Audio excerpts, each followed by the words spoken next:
Ready is relentless. Ready is fearless. Ready is fearing no foe. Ready for the next level? Renew your season ticket now and support Rangers into season 2021. Prices are frozen for next season and the renewals deadline is extended. Visit rangers.co.uk/renew to secure your season ticket today. Always Rangers. Always loyal. Hello everyone, welcome to another edition of the 4LadsHadADream podcast. My name is Stevie Clifford and joining us as co-host and a good friend of mine. He is the chief sports writer at the Herald and Glasgow Times Group, Mr. Chris Jack. Chris, how are you? Not too bad, Stevie. Thanks for having us on once again. I'm actually really looking forward to this one. Should be a really interesting chat, and I'm sure one that the Rangers fans are really going to love hearing some of the stories from this guy that we've managed to get on this week. Yeah, this is a great guest for us. Somebody that was a huge fan favourite. So let's go through a few of his kind of career highlights. He is, of course, Mr. Shota Arveladze. He's Georgia's all-time top scorer with 291 goals, 26 goals in 61 games for Georgia, 27 goals in UEFA Cup, ranks him the fifth highest in tournament history, 3 times Georgian Player of the Year, 4 leagues with Dinamo Tbilisi, 4 Georgian Cups, Turkish Cup and a Super Cup, 2 Dutch Cups, KNVB, and 1 Dutch Eredivisie with Ajax. And at Rangers, he'd done the treble in 2002, 2003, Scottish Cup in 2001, 2002, League Cup 2001, 2002, and obviously the historic Helicopter Sunday 2004, 2005, and League Cup 2004, 2005. Chris, 291 goals. We're not talking about your average player. Shota Arveladze is very much a legend of Georgian football, and basically everywhere he's played, he's been successful. And it's only when you start going through his career as a whole that you perhaps appreciate him a bit more. Obviously, Rangers fans will remember him so fondly for the big games and the big goals that he scored for the club during his really successful time at Ibrox. But just when you're going through his achievements there, he's a guy that no matter where he went, he scored goals. No matter where he went, he seemed to be part of really successful teams. I think that says a lot about his quality and just how good he was. Obviously, at Rangers, he was a huge fan favourite. He scored some huge goals for the club and really kind of cemented cult hero status. But I'm sure if you ask fans of most other clubs that he's played for, he'll be so fondly remembered by them as well. It's really good to get him on the show. And really looking forward to hearing the stories, not just of his time at Rangers, but right throughout his career. Yeah, and it's a massive thank you. Before we introduce Shota Arveladze, I just want to say thanks. He's obviously given up his time. He's on the phone from Georgia, and we're very appreciative of his time. He was a cult hero, one of my favourites. Scored some awesome goals for us. Mr. Shota Arveladze, thanks for joining us in the 4LadsHadADream podcast. Shota, can we start the interview by asking you who your early football heroes were? Yes. Look, I grew up with the Maradona era when Maradona was just starting, and I remember first my World Cup was 1982, the youngest Maradona, and but I missed the 78. I remember that it was people was talking around and was preparing for watching games. At the time, probably the World Cup was the first or second time that we could see this in television. So I remember, but not clearly, of course. But later, 82, I was old enough to watch, and I remember really that myself with my brothers, we've been preparing with father to watch, and somebody had better television, and we go to watch with them. And that was, of course, the Maradona, since we realized. And also Georgian heroes that we have. We have it there. David Kipiani was our Maradona and our Zidane in Georgian times. So we follow them. You had very early success scoring lots of goals with Dinamo Tbilisi. You won lots of leagues and lots of cups. how much did you enjoy Dinamo Tbilisi? Look, Dinamo was the same dream as every kid has in every the countries. The number one club, an historical club in his own country. So we had the same dream. Like every child has dream to come, I don't know, to Manchester United or to Glasgow Rangers or I don't know, Juventus or any other clubs or Bayern Munich or Barcelona or Madrid.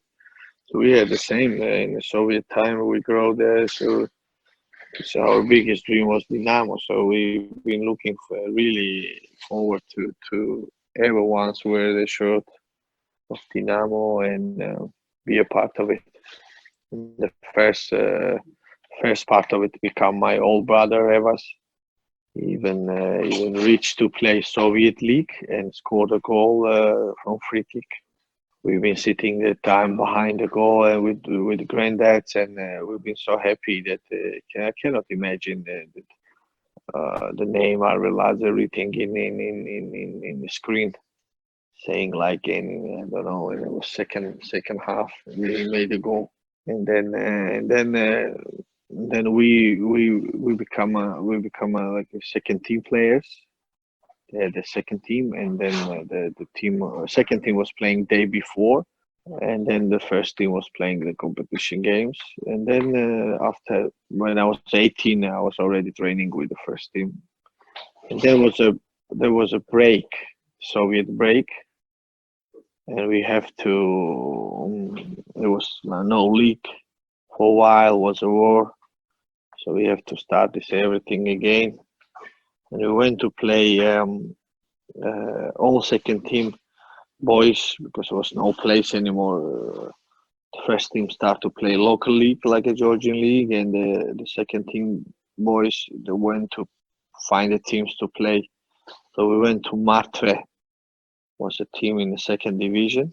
I scored there also 33 goals in the season, and then after 1 year we come back to Dinamo Tiflis, and since then we play 92, 91, 92, 2 seasons, and with my twin brother I went to Turkey to Trabzonspor.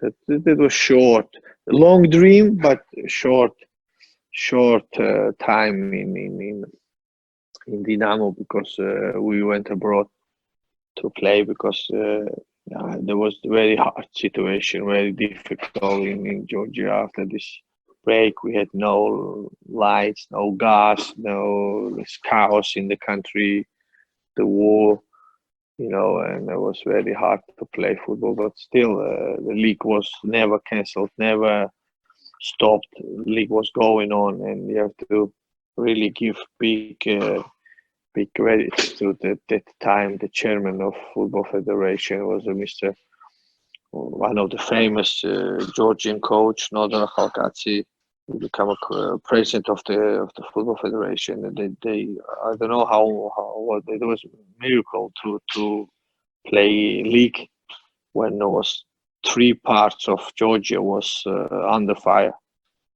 but football still was going on. Myself, I remember that we go to hotel 2-3 times, and just soldiers comes in and they say you have to clean the hotel, you have to go out, and we beg them to keep us like 8 rooms, and that they can sleep in. We share like say we had 14 rooms occupied, and they say no, just go out, sleep 5 each in one room, and because it's a war and you cannot think about a good rest to play tomorrow or whatever.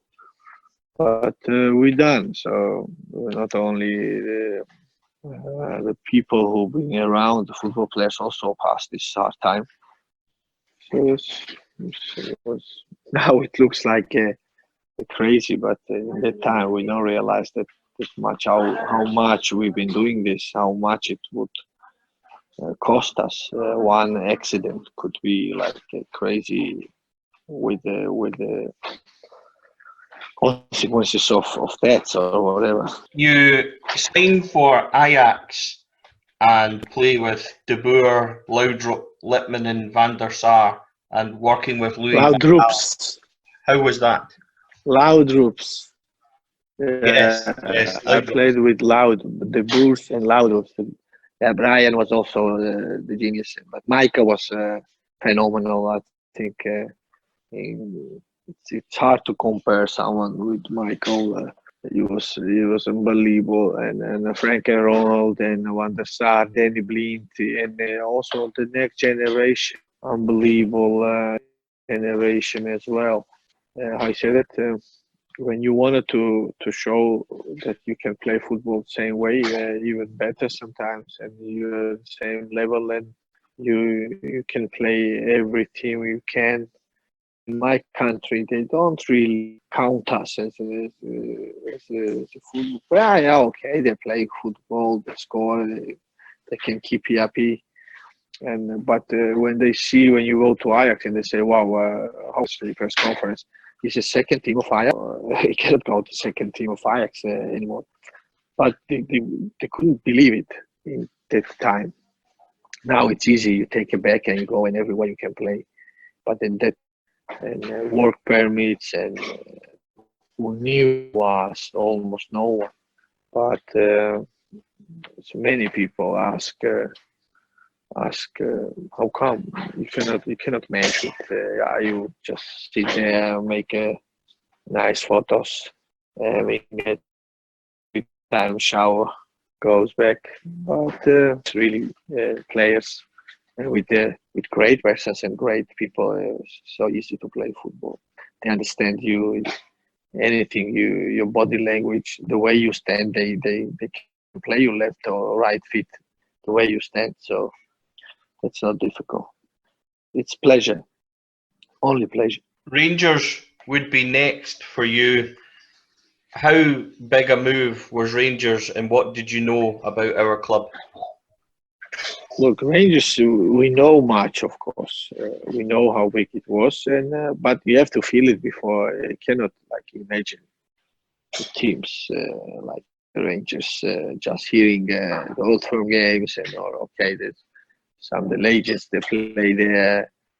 How many times they become champion or winning trophies, but when you part of it, this is different. When you feel adrenaline on your body, then it's absolutely different. Rangers was absolutely different than any other clubs I played and joined and having pleasure playing football. True, if you really feel yourself as a Ranger, then you cannot become a part of some other clubs. And this is great time. I had a lot of trophies again. Having a 2-time Champions League, playing UEFA Cup group stages, having great games, and with great people around, coaches, Nick Advocat, Alex McLeish, with great players Claudio Caniggia was there, Christian Nellinger was there, Michael Arteta was there, Barry Ferguson was there, Greg Moore was there, Lorenzo Amoruso, Arthur Newman, Stefan Klos, Tadopso, Nacho Novo, some young good Scottish boys. Great boys, great persons, great characters. Bob Malcolm was really also Maurice Ross, Charlie Adams, Alan Hatton, the young boys see already the passion they have to play in this team and the will they have. That's great to see. You don't see this much, so much for them means to get the short on it and just go out, run and just smash someone, with passion to win. And it's slightly a little bit different culture, of course, but again, the whole club was amazing. It's great time.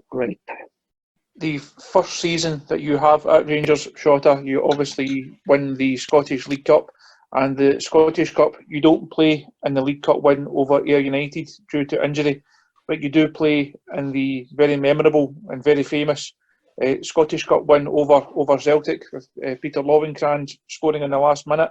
What do you remember of that game and the celebrations? Look, A very famous I day. was not remembered this much because mostly games we won, and you go on and you see how much. Only thing I remember when we win once, when we win second time, and we repeat again.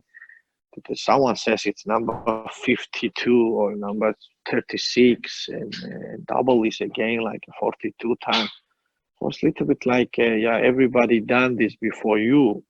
But when we won the treble, and it was only 7 times happened before us, then was a special, I remember. Then we say, okay, that was a treble, but it can not happen every second year or something like that.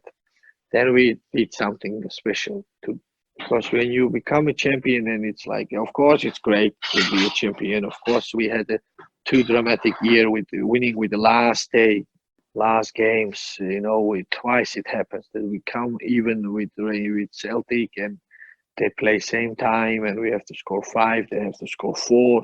We have to get less goals against, and they too, and it happened twice. This is what I'm trying to say. But when you win, and of course it's a great celebration, everybody is happy. But when you ask, and they say, it's like 48 times before you Rangers become already champion.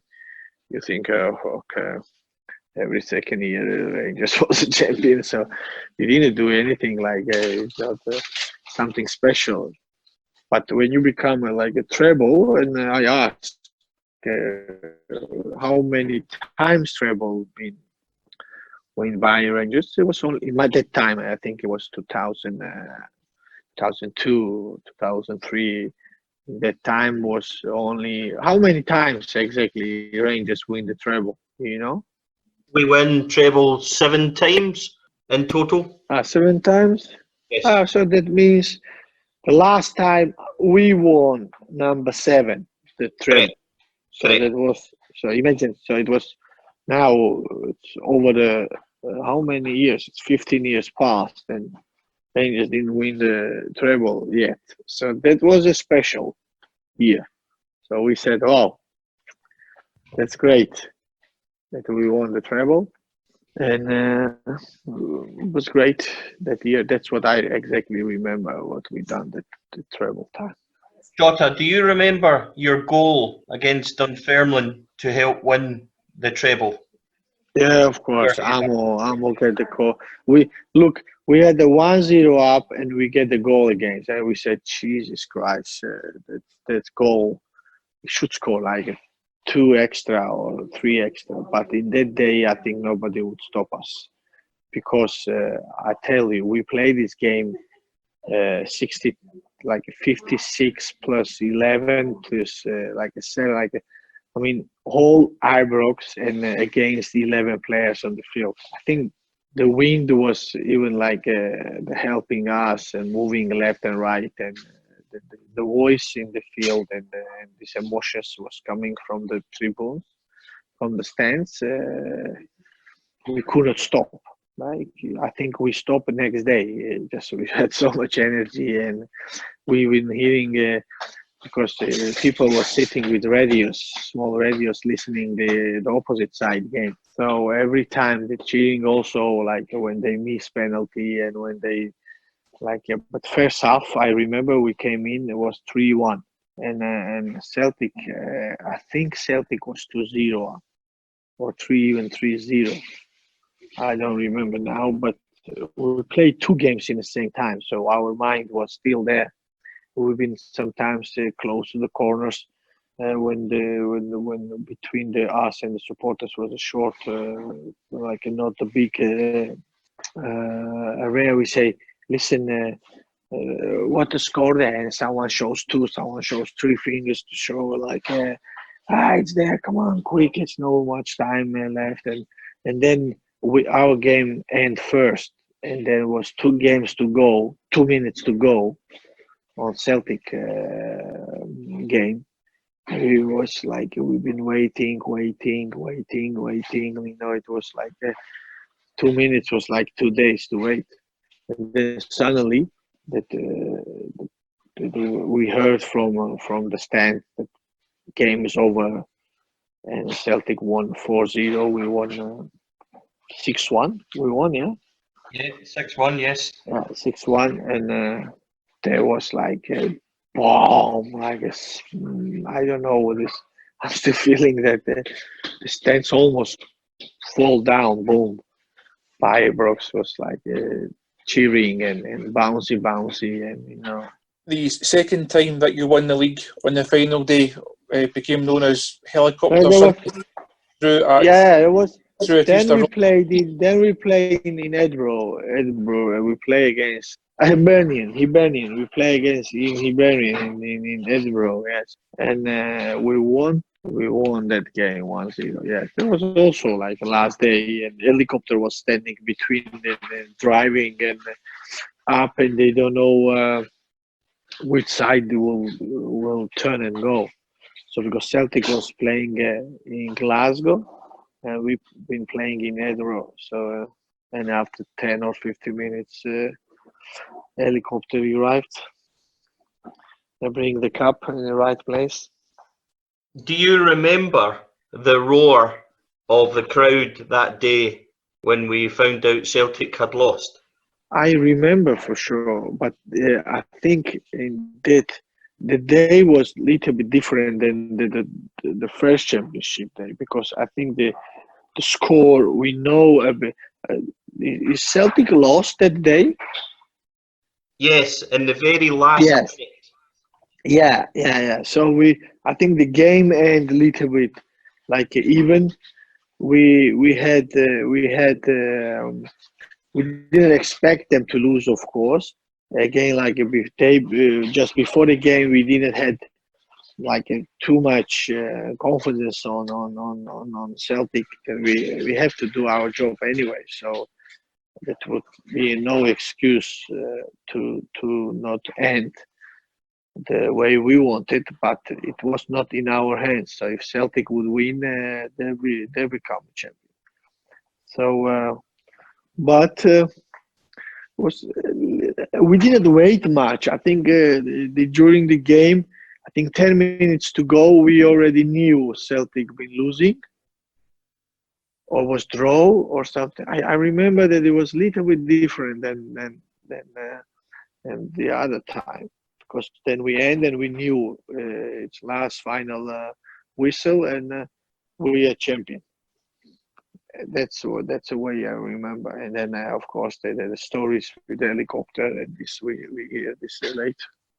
How much did you enjoy playing with Dado Perso, Nacho Novo, Thomas Buffel? Were they good players for you? Yeah, I was great players also. Ronald, definitely. Peter Lovenkrantz, Claudio Caniggia, Claudio Reina, Fernando Rixen, Barry Ferguson, Michael Ball, Arthur Newman was Craig Moore. Not only to play, I think we had a good team. We had with a good atmosphere in dressing room. We've been laughing and we've been going out. The training sessions was going quite well, and everybody was enjoying the qualities of each player. They was getting a pleasure watching how good quality was there. So how good players see, and the young boys they could easy look to the oldest and experienced players. And even though I sometimes with John Craig asked me a couple of times to join the academy sessions, and me and Ronald de Boer, we done this like many times. We go there, we train with them sometimes, and we show them things, and we join them and telling things how best to do, and it was great. And the person like John Gregg also like phenomenal. John is like big John, really fantastic person. Also, wish him every time around, every time telling the stories that you can only like laugh and be happy, to be around. If you could pick one favourite moment from your time at Rangers, Shota, is there one game or one goal or one moment that really stands out for you? I think I would pick up this game, the last one. We won. We won when all of us scored almost. Me, Michael scored, Arteta scored, Ronald scored. 6-1 the game we won. And every special Champions League games was also like against Manchester United was great. We lost 1-0. Was a great game. We beat the Stuttgart at home. It was good. I mean, but if you take only one, I would take this game. They will become a champion. You are still very fondly remembered by the Rangers fans. Does that mean a lot to you that all these years on, the fans still hold you in such high esteem? Oh, brilliant! Because that's great. Because I had the same feeling, absolutely. So I have the same feeling. My kids could even speak Scottish accent very easy. So it's big honor and a pleasure. You have forged a new career for yourself as a coach and a manager. Is that something in the game that you're enjoying? And do you see yourself having a long and hopefully successful managerial career? I do this already 10 years. I think I'm doing well. Every year I get better and better. And experience makes people, of course, in this job better. And I think I feel it like having last my seasons when you're getting a little bit old and you understand that what you're gonna do the next. I feel like I love to do this, and I'm doing very, very with big pleasure. There's sometimes, of course, when losing games not makes you happy, but you can learn more when you lose rather than when you win. So if you turn around and say, just try to win every time you lose, that can help a little bit. And when we lose, we learn, and we win. When we win, we win. Just finally from me, Shota, you mentioned at the very start of the interview that Diego Maradona was your hero and somebody that you admired growing up. Have you ever had the chance to meet with him and speak with him? Yes, I met him 2-3 times. I even we play against each other with my foundation, and they have a foundation also for Argentina to travel, and we invite them to Georgia, and with Arveladze Foundation team they play. And I met him another time, twice in Amsterdam, when Ajax play against Boca Juniors on an Ajax tournament. So he was there. So I met him, I spoke to him. Shota, final question. Will you ever come back to Ibrox to visit Rangers? I done this 2-3 times. I don't remember when we've been last time. I think maybe 5-6 years ago. With my kids, with my wife, we visit. We've been in Glasgow. My son have to choose the universities, so we came. One of the options was Glasgow also, and Edinburgh also. And then finally he went to Newcastle. So of course I will. Definitely I will. I don't know when we fucking gonna travel again after this all, when the borders will be open and when we get plane rights to fly up and down. But certainly I wanted to come, and we planned 2-3 times with this Fernando's games being played on, and I couldn't travel because it was too far and I couldn't manage because I was working. Since I stopped football, I never stopped. So that makes also a little bit difficult to travel. When I stopped football, immediately I start coaching. So and then I never stopped. Shota, thank you very much for speaking to you. We love you. We love your goals. Your dancing. Thank you. Thank you very much. Thank you. Thank you. Good luck. Be healthy and be careful, guys, and save your selves and your family members, friends. God bless you.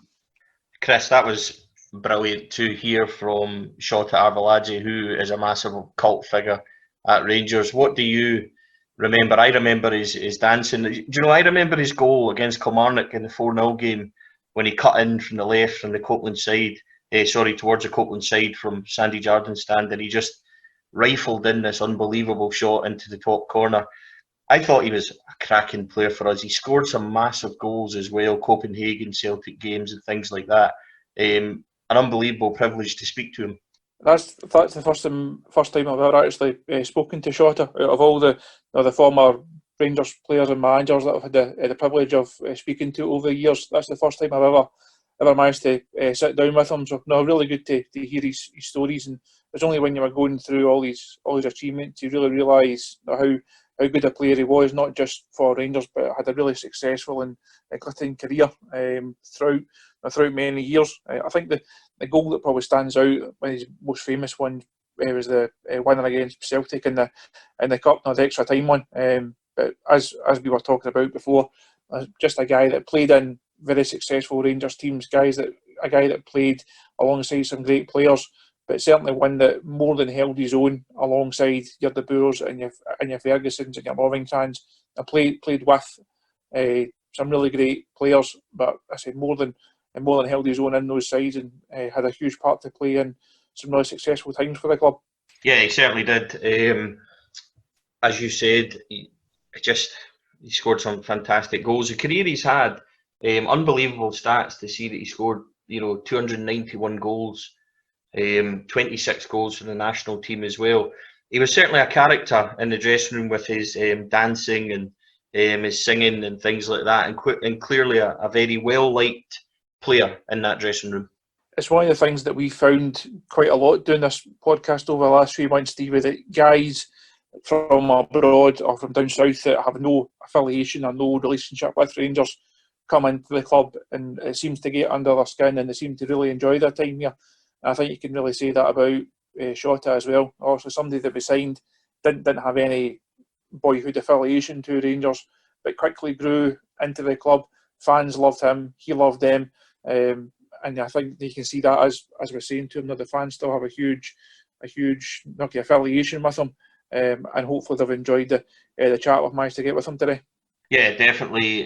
We need to remember as well that Shota obviously is giving up his time, the connection. He's in Georgia, he's at home at the moment, as he said, and to get him to come on the podcast and speak to him has been a real highlight, Chris. Definitely a fantastic name from world football. We've had some really great guests and some really big names over the last a couple of weeks. I hope everybody's enjoyed listening to them, and I'm sure that the memories that Shota brought back there will certainly bring back a few good ones for the Rangers fans, the guys that were there on the final days of the seasons, and the helicopter Sundays, the cup finals, and also the people that have grown up watching him. I'm sure he was a boyhood hero to a lot of fans as well. So another really good name to have, and another really enjoyable interview to do. Yeah, agreed. As always, Chris, thanks very much for your time today. No problem at all. Great to be on, and we'll catch up again soon. Yeah, so just as we normally do, as we end the show, I'd like to thank our sponsors, KGM Printing Services. They're a 3D printing order company. You can get them online. They do all sorts of badges and coasters and things, and also to the Custom Kitchen Factory guys, Ali Dick, and the guys help us, give us the money to help edit and things like that, and help us help Rangers Youth Development Company, which we've managed to raise just under £13,000 for overall. As always, it's a huge thank you also to Stuart Franklin and Gersnet for hosting. This has been a very special podcast. I hope you've enjoyed it. I mean, to get Shota to come on and take his time from Georgia and to speak to us, and it's just been a real highlight for me. When we started this podcast, I never dreamed that we would be able to speak to Alex McLeish, Stuart McCall, and then guys like Shota Arveladze. So I hope you're enjoying. Please subscribe. Please let us know if you enjoyed it. And we'll hopefully keep going. We'll hopefully bringing you some interviews that you'll enjoy. Keep an eye on the website. On Twitter, you can follow us at 4LadsHadADream. Also, you can get in contact with Gersnet online and also with Mr. Chris Jack. You can speak to Chris and let us know how you're enjoying them. This has been the 4LadsHadADream blog. Until next time, ignore the nonsense, the irrelevant and the noise. Loyalty to Rangers is what binds us. And together, we are stronger. Launching for the 2021 season, the MyGers membership programme is a new way to get even closer to the club you love. It's the one place where you can access benefits like ticketing priority, club discounts, and exclusive competitions and experiences. There's even a limited edition welcome gift when you join.